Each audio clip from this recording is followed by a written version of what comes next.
Agora na Alvorada FM você vai ouvir Papo de Especialista. Um programa da PUC Paraná, programa que traz as vozes mais experientes do meio acadêmico. Olá, muito bom dia. Hoje, sábado, 21 de dezembro de 2024, é dia de Papo de Especialista aqui na Rádio Alvorada. O tema de hoje é como combater o etarismo. Vamos conversar com a psicóloga Jéssica Mandelli, professora do curso de Psicologia da PUC Paraná, Campus Londrina.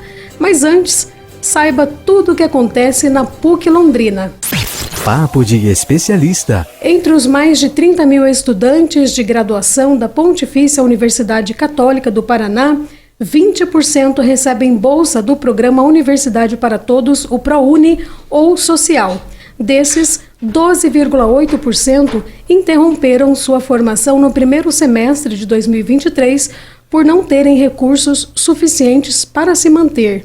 Para mudar essa realidade, a PUC idealizou e mantém o programa Gente Boa. A iniciativa oferece apoio financeiro para que esses estudantes de graduação permaneçam na universidade e concluam seus estudos. O auxílio financeiro, chamado de Bolsa Permanência, tem um valor mensal de R$ 500 e se destina a subsidiar a manutenção do estudante no curso para o qual recebeu a bolsa. As doações para apoiar um bolsista podem ser feitas por pessoas físicas e empresas, por meio do site pucpr.app/quero-doar. E uma outra fonte de recursos do programa Gente Boa vem de parte do valor arrecadado nas inscrições para o vestibular agendado da PUC Paraná, cujo prazo vai até dia 28 de março e é aberto a todos os estudantes concluintes do ensino médio. O vestibular agendado tem formato de provas nas opções presencial ou online. As provas são compostas por 20 questões de múltipla escolha e redação. Se inscreva no site da universidade. E uma última informação: já tem um diploma, mas deseja ampliar seus conhecimentos com outra graduação? Saiba que você pode ingressar na melhor universidade do Paraná e ainda melhor, sem precisar realizar o vestibular, com possibilidade de bolsa de 20% em todo o curso. Veja os documentos necessários e o passo a passo em graduação.puc.br. Papo de Especialista. O etarismo ou preconceito etário tem sido um tema cada vez mais discutido devido às suas implicações sociais e psicológicas. Essa forma de discriminação baseada na idade afeta principalmente pessoas idosas, mas também pode atingir pessoas mais jovens, limitando a oportunidade e também perpetuando estereótipos. Em uma sociedade que valoriza o novo e o imediato, é fundamental refletirmos sobre como essas atitudes moldam relacionamentos, impactam a autoestima e restringem a convivência intergeracional.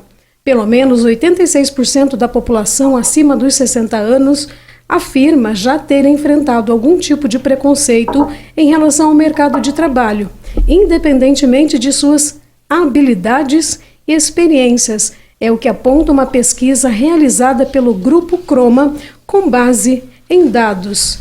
E hoje, no Papo de Especialista, vamos explorar este tema tão relevante com a professora Jéssica Mandelli, do curso de Psicologia da PUC Paraná, Campus Londrina, e entender como combater o etarismo para assim construir uma sociedade mais inclusiva e respeitosa. Bom dia, professora Jéssica. Seja muito bem-vinda aos estúdios da Rádio Alvorada.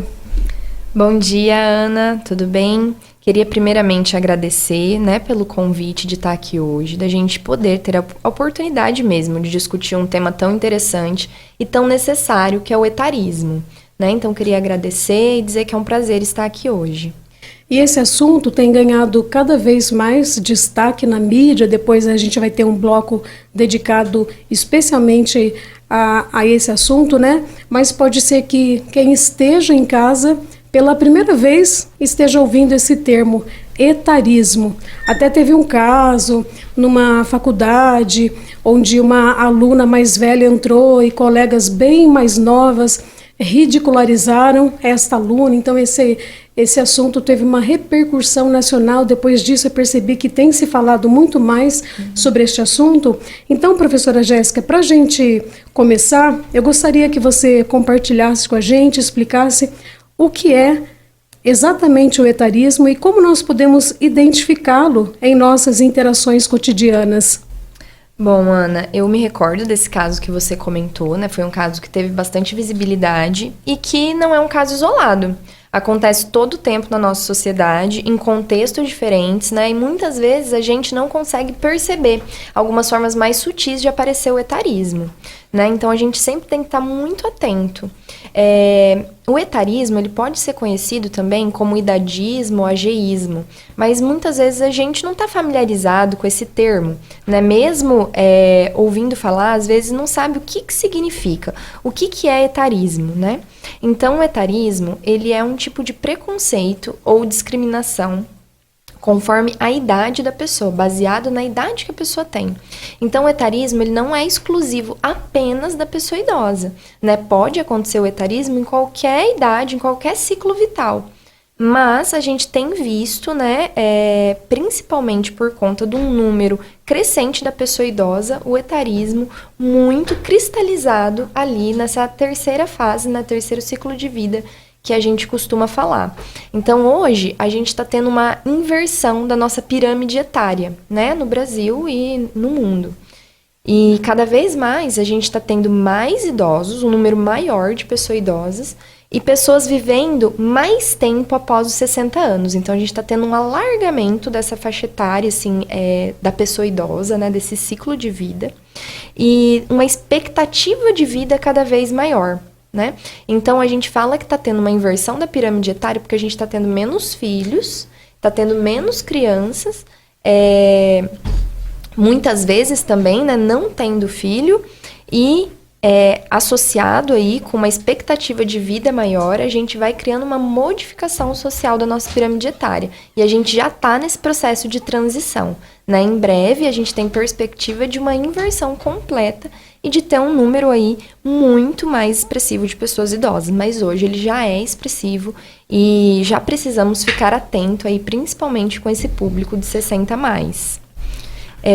Como eu estava falando, o etarismo, ele então é uma discriminação, alguma forma de discriminação ou de preconceito, em qualquer faixa etária. Então, a gente pode ver que o etarismo pode acontecer com criança, com adolescente, com adulto e com pessoa idosa. Mas hoje, né, a gente percebe uma cristalização maior ali com a pessoa idosa, mas acontece também em qualquer outra fase de vida. Jéssica, e o etarismo, ele é algo assim, digamos, novo ou é um problema antigo, só que vem ganhando mais atenção atualmente? Ele sempre esteve aí, né? Penso que desde muito antes da gente começar a falar sobre etarismo, já acontecia. O que diferencia é exatamente isso que eu falei, que a gente está tendo um número muito crescente de pessoa idosa e o etarismo está sendo mais associado aí a esse ciclo de vida, né? Mas em outros casos também acontece, acho que um exemplo comum, né? Todo mundo já ouviu ou já passou por essa situação, quando a gente está falando alguma coisa, tem uma criança por perto e a gente fala assim, não, pode continuar falando que ela não entende, né? E muitas vezes a criança está entendendo, ela está escutando o que a gente está falando, não é por conta que ela tem uma idade ali, né? Menor, inferior, que ela não entende. Às vezes não entende como um adulto, mas ela está absorvendo o que está sendo dito. Então, esse seria um exemplo, por exemplo, de etarismo ali com uma criança, né? A gente tem que tomar muito cuidado, porque as crianças escutam, elas tentam entender da forma delas, né? Então, muitas vezes, a gente passa por esse tipo de situação, né? E já para a pessoa idosa, é muito comum, assim, né? A gente ter exemplos de etarismo. Eu mesmo que estudo o etarismo e que estou sempre ali pesquisando, tentando buscar, sempre fico com o ouvido atento. Porque, às vezes, mesmo sem ter a intenção, né, sem ter consciência do que a gente está querendo dizer, a gente pode ter uma ideia associada a um tipo de preconceito. Né? Como, por exemplo, refazer ali a carteira de habilitação, quando a gente vai renovar a carteira de habilitação, né? Esses dias estava eu e o meu pai para renovar ali na mesma semana, e eu fui primeiro e precisou do óculos. E aí eu já avisei meu pai, que tem mais de 70 anos. Eu falei assim, olha, leva o óculos que ele vai pedir, né? Eu tive que fazer com óculos. Ele me falou assim, não, mas é porque você tem um problema de vista, eu não tenho. Né? E daí eu fiquei refletindo, será que eu falei isso por conta da idade dele? Obviamente. Né? Então, uma coisa que passou, que eu, enquanto estudiosa do assunto, acabei cometendo esse deslize. Então, às vezes, a gente não tem consciência, mas acaba acontecendo. Né? Por isso que a gente tem que estar atento e tendo condições de refletir sobre o que a gente fala e sobre os nossos comportamentos. Né? Acho que o principal é a gente ir crescendo e desenvolvendo e percebendo e se escutando. Né? Porque isso está muito enraizado dentro da gente. Então, a gente precisa realmente fazer um trabalho, né, com essas impressões que a gente tem, com esses estereótipos que a gente tem. Então, realmente, é ir movimentando isso. Você está ouvindo Papo de Especialista. Olha, já chegou o nosso primeiro intervalo, o tempo passa super rápido aqui, você vai perceber, viu, Jéssica? Nesse primeiro bloco a gente fez mais uma contextualizada aí sobre o etarismo. Daqui a pouquinho a gente vai voltar falando sobre o impacto do etarismo na vida das pessoas. Não saia daí, o programa de hoje está muito especial e a gente fica aqui esperando a sua companhia. Estamos apresentando Papo de Especialista, um programa da PUC Paraná. Não saia daí, fique ligado, voltamos já. Voltamos a apresentar Papo de Especialista, um programa da PUC Paraná, o seu encontro semanal com o conhecimento. Estamos de volta com o programa Papo de Especialista, esta parceria tão importante entre a PUC Paraná Campus Londrina e a Rádio Alvorada. Aqui a gente trata temas do cotidiano com especialistas da PUC que sempre estão aqui conosco, porém numa linguagem acessível que todos conseguem entender da melhor maneira possível. Hoje, por exemplo, eu estou conversando com a professora Jéssica Mandelli, do curso de Psicologia da PUC Paraná Campus Londrina, e nós estamos falando sobre o etarismo, como combater o etarismo. E agora, nesse bloco, a gente vai falar um pouco mais sobre o impacto do etarismo na vida das pessoas. Jéssica, quais são, então, os principais impactos do etarismo na saúde mental das pessoas que são atingidas por ele? O etarismo, Ana, ele tem várias consequências, né? Uma delas é um impacto aí considerável na saúde mental.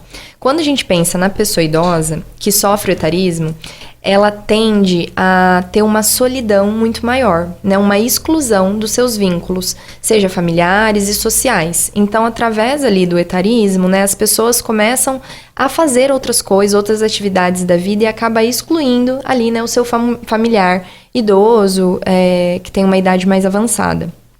E muitas vezes essa pessoa não consegue também criar vínculos sociais porque não se sente integrado na sociedade. Um exercício que eu costumo fazer e sempre falo para meus alunos é quando a gente vai ter um momento de lazer, seja numa festa, num restaurante. Quantas pessoas idosas tem nesse ambiente que eu estou frequentando? Quando eu vou num show, quantas pessoas idosas têm ali se divertindo junto comigo? Né? Eu percebo que estão saindo, que estão tendo uma vida social ativa. Então, isso traz impacto para a nossa saúde mental. Né? A gente precisa manter os vínculos fortalecidos sociais.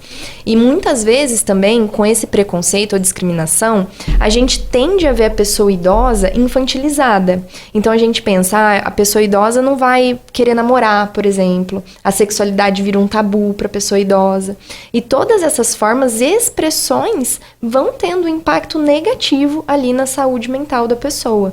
Né? A gente muitas vezes esquece que aquele idoso é um sujeito, com desejo, com vontade, igual a fase anterior, né? Que tem uma história de vida, que passou por várias questões, e não é porque fez 60, 70, 80 anos que deixa de desejar, que deixa de ter vontade de namorar, que deixa de ter vontade de comer uma comida gostosa, né? E muitas vezes acaba não conseguindo se integrar nesses ambientes por uma exclusão mesmo que sofre. Não se sente à vontade muitas vezes, ou não tem um grupo de amigo fortalecido ali para sair, ou a família acaba excluindo essa pessoa, porque acha que tá diferente os assuntos, porque não se encaixa, né? Porque não consegue fazer ali um esforço mesmo, né? De integrar essa pessoa no convívio familiar.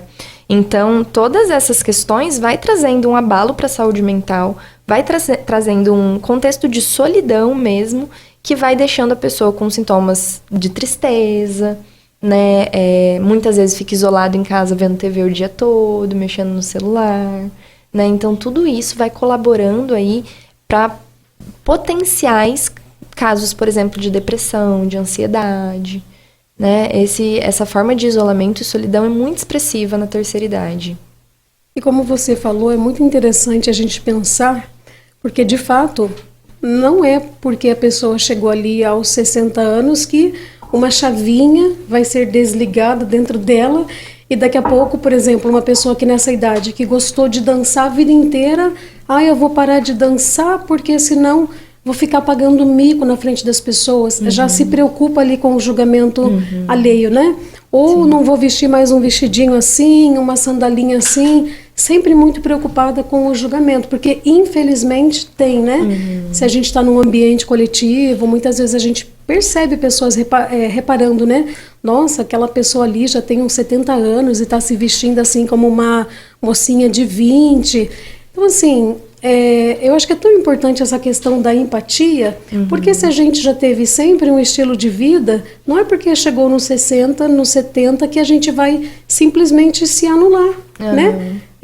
Para não estar ali sujeito ao julgamento alheio. Então, quem está acompanhando essa entrevista neste momento, até eu vejo como um chacoalhão, assim, né? Da gente se examinar e pensar assim, como eu tenho agido em relação não só a pessoas mais velhas, mas pessoas mais jovens, se eu não tenho tido, né, preconceito com essas pessoas e até pedir aí, nem que seja em oração, mas a graça da empatia, porque se você ainda não chegou nessa idade, você vai chegar.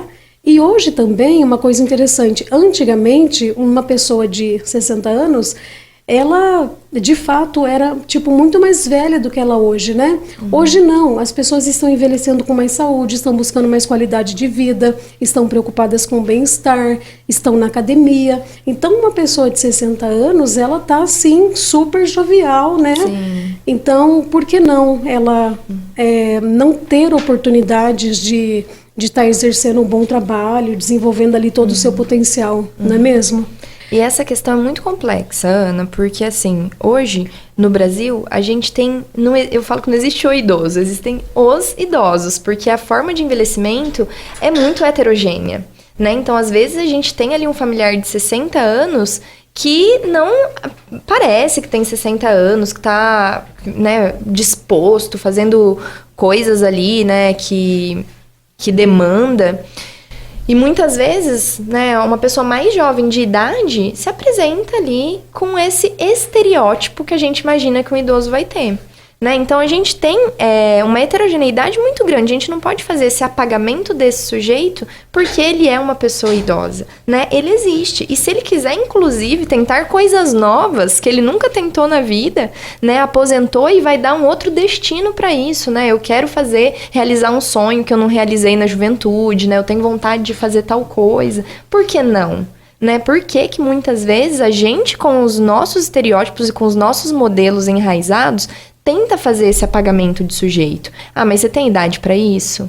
Né? Será que vai fazer isso na sua idade? Né? Então, prestar atenção, que às vezes a gente acha que não vai ter impacto na vida da outra pessoa, essas frases que a gente tem, né? Mas que tem sim, tem impacto, está dizendo alguma coisa, né? E muitas vezes ali está fazendo um apagamento da voz desse sujeito. Jéssica, seguindo aqui com o nosso bate-papo, né? De que forma o etarismo ele interfere nas relações familiares e também entre as gerações? Então, nas relações familiares é uma questão bem interessante, assim, né? Eu até digo que nós temos uma questão a resolver ainda, né? Porque as pessoas estão envelhecendo mais, vivendo mais tempo ali nesse ciclo de vida. E muitas vezes essas pessoas demandam algum tipo de cuidado, né? Tem pessoas idosas que são totalmente autônomas, né? Principalmente que tiveram hábitos saudáveis, né? Mantiveram o cérebro saudável, o corpo saudável. E tem outras pessoas que vão depender de cuidados, né? E isso vai gerar, essa questão do cuidado, especialmente, interfere muito na família, né? Porque vai ter alguém que vai precisar fazer esses cuidados para a pessoa idosa dependente de cuidado. E aí, muitas vezes, tem uma dificuldade nessa organização, né? Porque todo mundo trabalha, todo mundo tem os seus compromissos. Então, essa questão, quando uma pessoa se torna dependente, tem ali um marco naquela família, aquela família vai precisar se reorganizar, vai precisar se realinhar, e muitas vezes isso não é fácil de fazer, muitas vezes isso gera conflito dentro da própria família, né, e o idoso fica ali muitas vezes escutando o que está acontecendo, né, entendendo, percebendo que ele está demandando daquelas pessoas, né, então essa situação da dependência de cuidado eu acho importante pontuar. E tem também a questão, muitas vezes, que esse idoso, né, vai ficando em casa, né, o que eu falei, pode ser excluído ali de alguma forma pela família, né, porque quando vai mudando, né, vai mudando o assunto, né, uma pessoa idosa muitas vezes vai falar mais do seu passado do que fazer planos para o futuro, então tem dificuldade ali, por exemplo, de outras faixas etárias conseguir se integrar e ter um bom diálogo com essa pessoa, né, então precisa realmente ir alinhando ali, né, não esquecer, não apagar esse sujeito, ele também está ali, né, ele também tem vontade de fazer as coisas, também tem vontade de dar um passeio no domingo, né, vontade de ir no cinema, né, a gente precisa escutar essa pessoa, né, o que você quer fazer, né, o que você tem vontade, porque tem isso também, às vezes a gente tem um estereótipo, a vovozinha só vai gostar de fazer crochê em casa, né, por quê? Por quê? Por que não vai fazer uma viagem, né? Por que não vai tentar uma coisa nova, né? Será que a gente escutou essa pessoa ou a gente está aplicando o que a gente imagina, né, que gostaria de fazer, né? Muito interessante essa questão de estar sempre procurando ouvir, né? Essa é uma atitude de empatia e de fazer com que a pessoa participe ali do dia a dia. E não que a gente impõe, né, uma forma como a gente acha que aquela pessoa gostaria de viver. Muito bom esse bate-papo. Nós vamos agora para mais um intervalo e daqui a pouquinho a gente já volta com o terceiro bloco, focado mais na questão do etarismo no mercado de trabalho e também na mídia. Esse bloco vai ser muito importante, então não saia daí, o Papo de Especialista volta já. Não desligue o rádio, Papo de Especialista volta já. Voltamos a apresentar Papo de Especialista, um programa da PUC Paraná. Você está ouvindo o Papo de Especialista aqui na Rádio Alvorada, a rádio da família. Hoje o assunto é etarismo, esse preconceito aí contra a idade e que a professora Jéssica da PUC Paraná, Campus Londrina, tem nos ajudado a entender muito melhor. E agora, neste bloco, a gente vai destacar então a questão do etarismo no mercado de trabalho e na mídia. E eu peço para a professora Jéssica responder para a gente como o etarismo ele afeta as oportunidades no mercado de trabalho, tanto para jovens quanto também para pessoas mais velhas, professora. Então, essa questão do mercado de trabalho é bastante importante para a nossa realidade aqui, né? Principalmente num contexto brasileiro. Muitas pessoas que eu atendi, tive a oportunidade de conversar, de acolher, de escutar, trouxeram, né, essa dificuldade do mercado de trabalho. Tanto pessoas mais jovens, né, pelos programas que existem, falando que existe sim uma dificuldade, né, de ser valorizado dentro da equipe, ou mesmo de se integrar ali na equipe por conta da sua idade, baseado na sua idade, pela pouca experiência de vida. Né? Então, muitas vezes, acaba não fazendo as atividades que imaginaram, que ia contribuir para um crescimento profissional, acaba fazendo coisas mais básicas, né?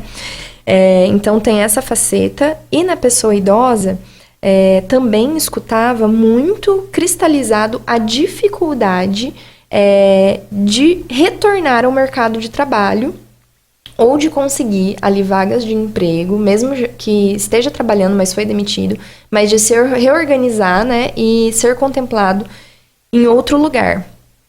Hoje a gente vê algumas campanhas, né, a gente às vezes vê campanha para pessoa idosa, né, algumas bandeiras, algumas coisas, parece que isso está se movimentando e é importante porque tem pessoas que realmente vivem uma fragilidade de renda muito mais expressiva com o envelhecimento, com a envelhecência, né, porque vai demandando outros gastos, às vezes uma alimentação de qualidade, né, um gasto ali com alguma consulta, alguma parte de medicamento, de cuidado, né, seja atividade física também, né. Então, vive essa fragilidade e tentam ali retornar para o mercado de trabalho e para retornar também com os vínculos sociais, muitas vezes, né? E percebem, assim, uma resistência à integração com essas pessoas, né, no mercado de trabalho. E você percebe, assim, se tem setores, digamos assim, que são mais suscetíveis a esse tipo de discriminação? Da pessoa idosa, deixa eu pensar.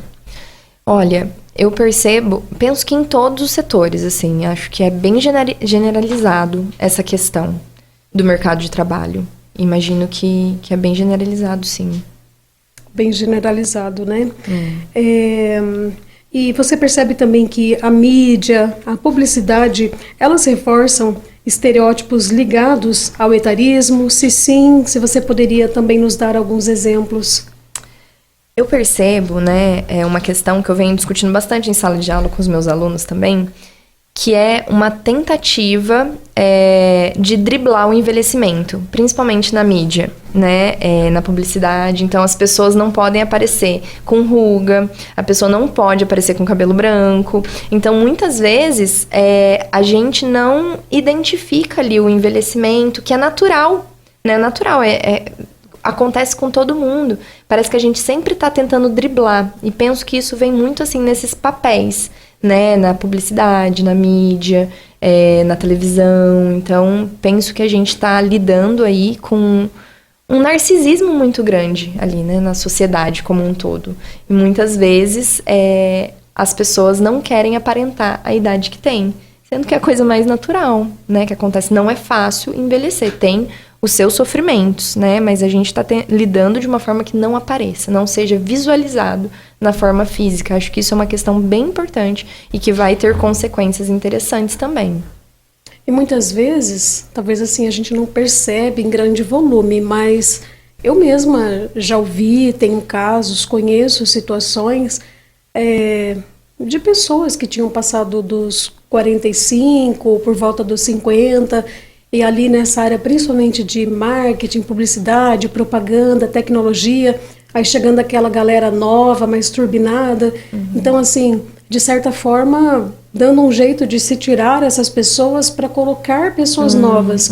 Isso também é um tipo de etarismo, ao invés de repente, proporcionar uma formação, um crescimento, um treinamento para essas pessoas, digamos assim, mais antigas, né, para elas não serem, não sei se é uma palavra, é uma palavra forte, mas descartadas do mercado de trabalho? Sim, com certeza, né? Acho que a gente vive também uma característica, né, atual da nossa sociedade, a rapidez, né? A gente precisa estar fazendo 1000 coisas muito rápido, todo o tempo. E muitas vezes tem esse estigma, a pessoa idosa, a pessoa mais velha, a pessoa que está envelhecida não vai dar conta, né, de entrar no ritmo aqui da nossa organização, né, baseado muitas vezes ali na nossa discriminação. E acaba fechando realmente as portas, né? Melhor ser substituído por uma pessoa mais jovem, por uma pessoa que tem mais acesso a outras coisas, que está mais adaptado a isso, né? Sem ali dar uma oportunidade mesmo para os funcionários anteriores, né? Então tem muito essa questão, sim, né? Essa questão da liquidez que a gente vive, né? Tudo tem que ser muito rápido, muito fluido, e o que não está se adaptando tem que ser trocado, né? Isso tanto em objetos, tanto em bens de consumo, quanto em pessoas também a gente vê. E o medo de repente, assim, um colaborador estar envelhecendo, está começando a ficar doente. Isso também seria um tipo de comportamento assim, quando se pensa, né? Vamos substituir porque está ficando mais velho, de repente começa a ficar doente, começa a faltar. Isso é uma forma de manifestação de etarismo? Entra como... Com certeza, né? A gente tende a ter um olhar muito voltado para as questões de saúde da pessoa idosa, né? Às vezes a gente restringe o nosso olhar mesmo, esquece que é um sujeito integral e pensa, tá tendo um declínio de saúde. E esse declínio de saúde torna essa centralidade da vida daquela pessoa, né? Então, a gente olha, mas tá ficando doente, tá aparecendo alguns sintomas, né? Tá pegando atestado. Então, muitas vezes é descartado, sim, por conta aí de uma visão que a gente tem limitadora da pessoa idosa, né? A gente tende a olhar enquanto esse declínio de saúde. Professora, continuando aqui o nosso bate-papo, né? Queria a sua opinião aqui sobre quais políticas ou práticas as empresas podem adotar para promover a inclusão e também combater o etarismo. Olha, eu penso muito que seja muito importante, né, as empresas, as organizações adotarem ações intergeracionais, né, que tenha dispositivos para dentro ali da empresa e também disponibilizar fora da empresa, que seja possível, né, ter esse encontro intergeracional. Então, tentar mesmo integrar a equipe, né? O que uma pessoa mais velha pode oferecer que às vezes a mais nova precisa, né? Às vezes até aprender uma pessoa que, né, precisa dessa rapidez que é tão solicitada hoje, né, com a pessoa mais nova. Então, se a gente tiver esse compromisso de pensar em ações intergeracionais, penso que seja um grande passo, né, uma possibilidade aí da gente fortalecer a convivência entre todas as idades, né, porque cada um realmente, né, vai ter uma coisa para oferecer, né, cada um vai ter ali uma história de vida, pontos altos, potencialidades. Eu acho que a gente tem que usar disso, né? Isso é importante. E é uma ótima oportunidade de troca, né? De aprendizado. É o sangue novo que ajuda ali o sangue mais velho, ao mesmo tempo o sangue mais velho da sabedoria que ajuda na juventude, né? Então, realmente uma possibilidade, assim, muito interessante. Olha como o tempo passa rápido, professora. A gente já vai agora para o último bloco do nosso programa, trazendo aí dicas, né, no próximo bloco sobre como combater o etarismo. Então, já a gente volta com um papo de especialista. Estamos apresentando Papo de Especialista, um programa da PUC Paraná. Não saia daí, fique ligado, voltamos já. Você está sintonizado na Rádio Alvorada e o Papo de Especialista está de volta.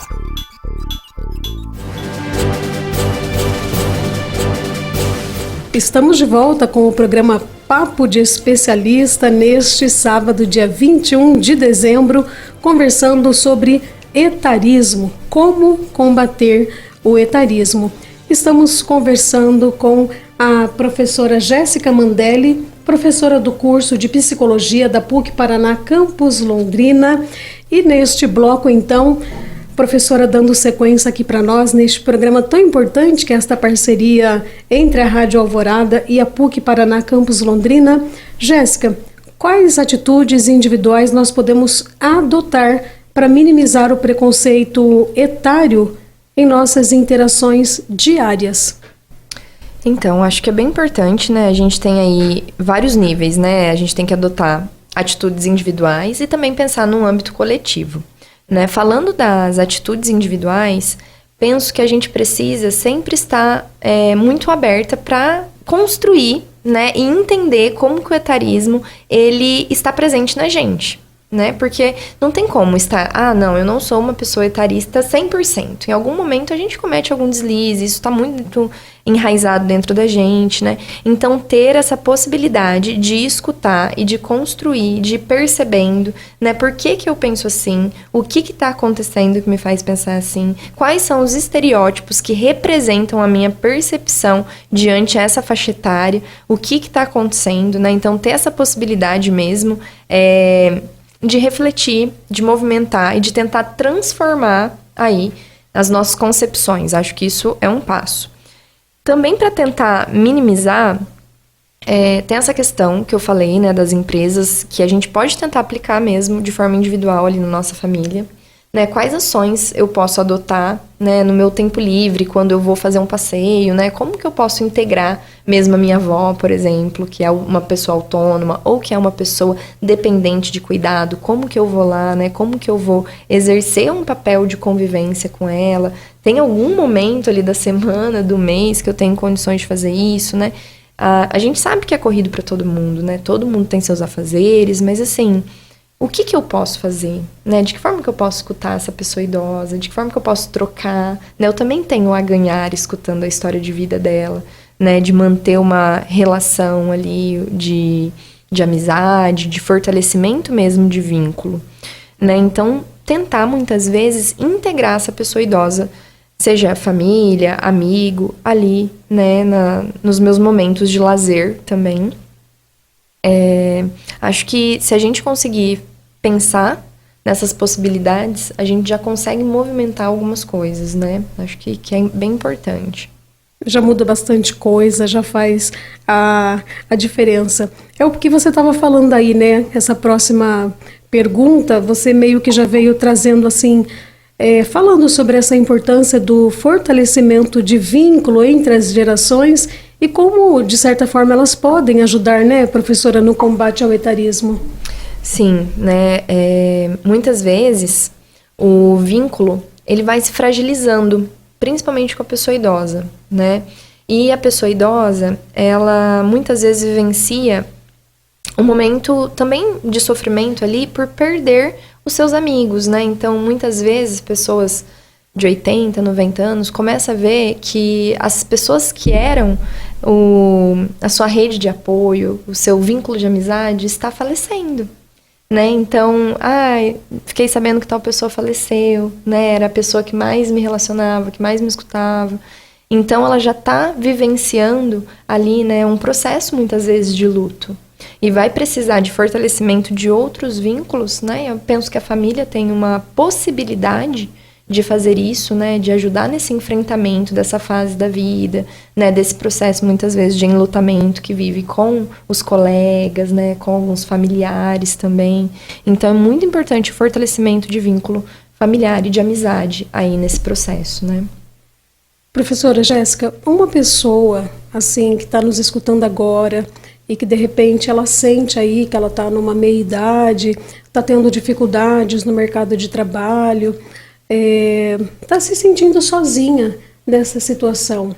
Num caso desse, é importante que a pessoa recorra geralmente assim a uma ajuda psicológica para ela saber lidar com essas questões, para ela também, a partir disso ali, sair dessa situação e tentar procurar novos caminhos, novas oportunidades. Você indica um acompanhamento, uma ajuda psicológica também? Com certeza, com certeza. Penso que é fundamental, assim, né? Você ter um espaço seguro para você falar sobre essas questões, sobre esse sofrimento que pode existir ali, né? Numa fase de envelhecência. E também buscar políticas públicas que atendam a pessoa idosa, né? Em Londrina, a gente tem uma secretaria própria da pessoa idosa. Então, a gente tem vários serviços ali que pode estar amparando e fazendo uma função de suporte para aquela pessoa, tanto no fortalecimento de vínculo, tanto em oficinas, né? Por que não fazer uma oficina de dança, fazer uma oficina do que for o seu desejo ali? Às vezes até abre possibilidade de informática, coisas assim que pode ser que desperte o desejo, né, da pessoa idosa. Então, procurar mesmo políticas públicas, possibilidade de um atendimento psicológico, né? Se tem uma fragilidade de renda, a gente tem as clínicas, escolas de psicologia aqui em Londrina, que pode ser uma possibilidade. Os grupos, que muitas vezes acontece também nas instituições.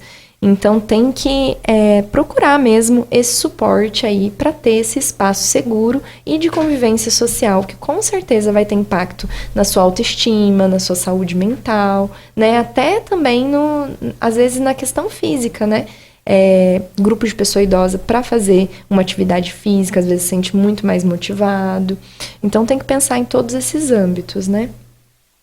Estava pensando aqui, eu costumo frequentar uma rede de supermercados perto da região que eu moro, e me chamou muita atenção, porque de uns tempos para cá eu percebo que tem bastante pessoas idosas com mais de 60, 70, até um pouco mais de 70, trabalhando no caixa. E eu gosto de conversar com essas pessoas e percebo quanto elas estão felizes ali, porque em outros lugares elas não tiveram oportunidades parecidas e ficavam em casa e estavam ficando meio deprimidas. Que interessante assim essa oportunidade de trabalho nessa fase da vida, para elas se sentirem ocupadas e sentindo que elas são úteis. Sim, com certeza.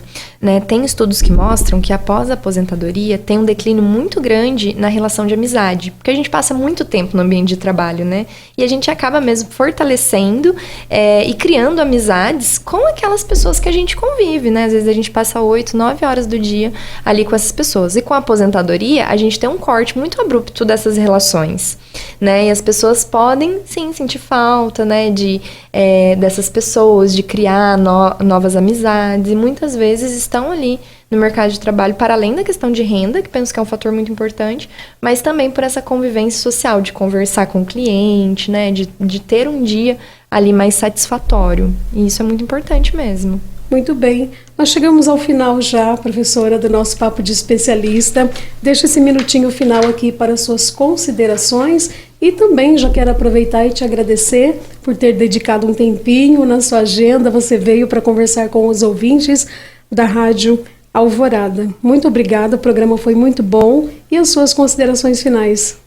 Ana, muito obrigada a vocês pelo convite. Espero que a gente possa continuar aí, né, refletindo, pensando, estudando um pouco sobre essa questão do etarismo que se torna cada vez mais presente, mais cristalizada na nossa sociedade. Eu poderia deixar um recado, acho que é bem importante para as pessoas, né, que estão aí na fase de envelhecência ou que já são pessoas idosas, né, de procurar aí reconhecer o que te faz bem, quais são os seus desejos, né, como que a gente pode retomar isso, às vezes coisas que ficaram guardadas muitos anos, né, de que forma que a gente pode retomar isso.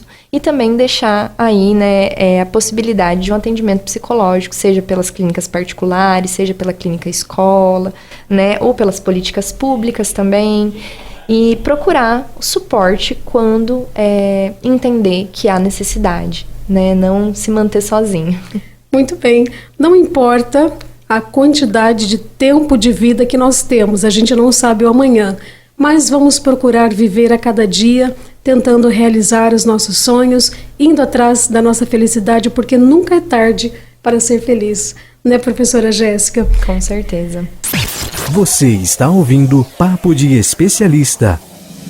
Então nós ouvimos neste dia o Papo de Especialista com o tema Como Combater o Etarismo. Nós ouvimos a professora Jéssica Mandelli, professora do curso de Psicologia da PUC Paraná, Campus Londrina. Este programa que é esta parceria, então, entre a PUC Paraná e a Rádio Alvorada. Apresentação, Ana Nery, trabalhos técnicos de Edgar Romário e Everton Gasparini. Até o nosso próximo programa. Fique com Deus e até lá. Este foi o Papo de Especialista, um programa realizado pela PUC Paraná.